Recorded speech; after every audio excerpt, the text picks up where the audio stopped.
ഈശോ മിശിഹായ്ക്ക് സ്തുതിയായിരിക്കട്ടെ.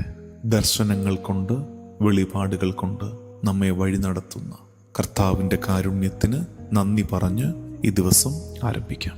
ഒരുമിച്ച് കുരിശ് വരയ്ക്കാം. എൻ്റെ തമ്പുരാനെ, വിശുദ്ധ കുരിശിൻ്റെ അടയാളത്താലെ ഞങ്ങളുടെ ശത്രുക്കളിൽ നിന്ന് ഞങ്ങളെ രക്ഷിക്കാം. ഞങ്ങളുടെ തമ്പുരാനെ, പിതാവിൻ്റെയും പുത്രൻ്റെയും പരിശുദ്ധാത്മാവിൻ്റെയും നാമത്തിൽ ആമേൻ. മത്തായി സുവിശേഷം 1-ാം അധ്യായം 24-ാം വാക്യം.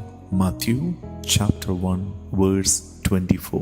ജോസഫ് നിദ്രയിൽ നിന്ന് ഉണർന്ന് കർത്താവിൻ്റെ ദൂതൻ കൽപ്പിച്ചതുപോലെ പ്രവർത്തിച്ചു. അവൻ തൻ്റെ ഭാര്യയെ സ്വീകരിച്ചു. നിദ്രയിൽ നിന്ന് ഉണർന്ന ജോസഫ് സ്വർഗം തന്നോട് സംസാരിച്ചത്, ദൂതൻ പറഞ്ഞത് അതുപോലെ ചെയ്തു. ആ ചെയ്തതിൽ കൈപ്പുള്ള എളുപ്പമല്ലാത്ത ഒന്ന് മറിയത്തെ ഭാര്യയായി സ്വീകരിച്ചു. ഒരു വേള അവനൊന്ന് ശങ്കിച്ചു, അവനൊന്ന് മടിച്ചു. പക്ഷെ സ്വർഗത്തിൻ്റെ പ്രേരണയ്ക്ക് അവൻ തന്നെ എളിമപ്പെടുത്തി നിന്നുകൊടുത്തു. നിദ്രയിൽ നിന്ന് ഉണർന്ന് ദൈവം പറഞ്ഞതുപോലെ ചെയ്തു. ഇത് സൂചിപ്പിക്കുന്നത് ജോസഫിന്റെ നിദ്ര കർത്താവിനോടുള്ള സംസാരത്തിന്റെ നേരമാണ്.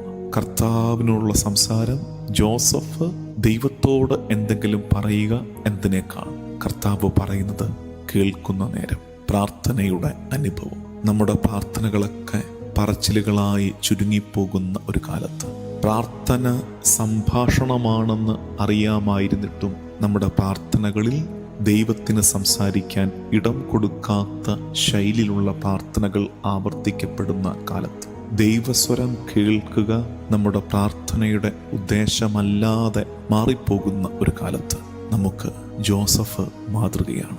ജോസഫിന് പ്രാർത്ഥന ദൈവ സാന്നിധ്യ നേരം, കർത്താവിൻ്റെ തിരുഹിതത്തെ മനസ്സിലാക്കാൻ, സ്വീകരിക്കാൻ ഉള്ള നേരമാണ്. ആ പ്രാർത്ഥനയെ തുടർന്ന് എഴുന്നേറ്റു വരുന്ന ജോസഫ് പ്രാർത്ഥനയ്ക്ക് വിപരീതമായ ഒന്നല്ല ചെയ്തത്.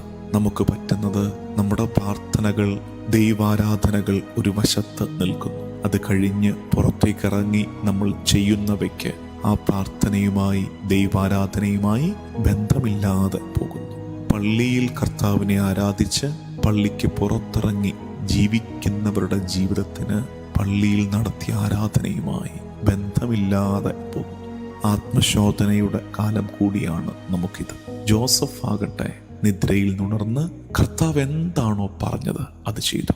അപ്പോൾ കർത്താവ് നമുക്ക് പ്രിയങ്കരമായവ പറയുമ്പോൾ അത് ചെയ്യുന്നതല്ല ക്രിസ്തീയ അനുസരണം. മറിച്ച് നമ്മുടെ ബുദ്ധിക്ക് നിരക്കാത്തത്, നമുക്കത്ര എളുപ്പം ദഹിക്കാത്തത് ആണ് സ്വർഗം സംസാരിച്ചതെങ്കിലും ഉണർന്നെഴുന്നേറ്റ് കൃത്യമായി അത് തന്നെ നിറവേറ്റുന്ന ശൈലി ജോസഫിൻ്റെത്.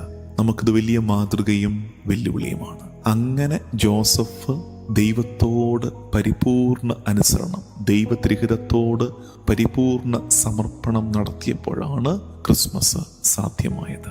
ഇന്ന് നമ്മൾ കാണുന്നവ സംഭവിച്ചത്. നമുക്കും പ്രാർത്ഥിക്കാം. കർത്താവും ദൈവവുമായ ഈശോ മിശിഹായേ, ഭൂമിയിൽ നിന്റെ പിതാവായ ജോസഫിനെ ഓർത്ത് നിനക്ക് ഞങ്ങൾ നന്ദി പറയുന്നു. ജോസഫ് നിദ്രയിൽ നുണർന്ന് സ്വർഗം പറഞ്ഞതുപോലെ പ്രവർത്തിച്ചത് ഞങ്ങൾക്കും മാതൃകയാകട്ടെ കർത്താവേ. ജോസഫ് വളർത്തിയ നീ, ജോസഫ് ചെറുപ്പത്തിലെ നല്ല പാഠങ്ങൾ നിന്നെ അഭ്യസിപ്പിച്ചിട്ടുണ്ടല്ലോ. അതുകൊണ്ടുകൂടി ആയിരിക്കണമല്ലോ ഗത്സമനയിൽ രക്തം വിയർത്തു പ്രാർത്ഥിച്ചതിൻ്റെ ഒടുക്കം തിരുഹിതം നിറവേറട്ടെ എന്ന് പറഞ്ഞ് 24 മണിക്കൂറിൽ ആ തിരുഹിതം നീ നിറവേറ്റിയത്. ജോസഫ് അതിൻ്റെ പ്രോട്ടോടൈപ്പായി മാറുന്നല്ലോ കർത്താവേ. അത് മുന്നേ ചെയ്തവനായി ജോസഫ് മാറുന്നല്ലോ. എളുപ്പമല്ലാത്ത ഒന്ന് സ്വർഗം ആവശ്യപ്പെടുമ്പോഴും പൂർണ്ണ അനുസരണം പ്രഖ്യാപിച്ച് അത് ചെയ്യാൻ ഇറങ്ങിത്തിരിക്കുന്ന ജോസഫ് ഞങ്ങളെയും പ്രചോദിപ്പിക്കട്ടെ കർത്താവേ. ഞങ്ങൾ ഞെരുക്കങ്ങളിലും സങ്കടങ്ങളിലുമായിരിക്കുമ്പോൾ ഞങ്ങളോടും സ്വർഗം ചിലതൊക്കെ ആവശ്യപ്പെടുന്നുണ്ടെന്ന് തിരിച്ചറിയാൻ തക്ക വിധം പ്രാർത്ഥനയുടെ നേരത്ത് ഞങ്ങളുടെ നാവ് മാത്രമല്ല ഞങ്ങളുടെ കാതും തുറന്നിരിക്കട്ടെ. ദൈവസ്വരം ഞങ്ങളുടെ പ്രാർത്ഥനയിൽ ഞങ്ങൾക്ക് വെളിപ്പെട്ട് കിട്ടട്ടെ.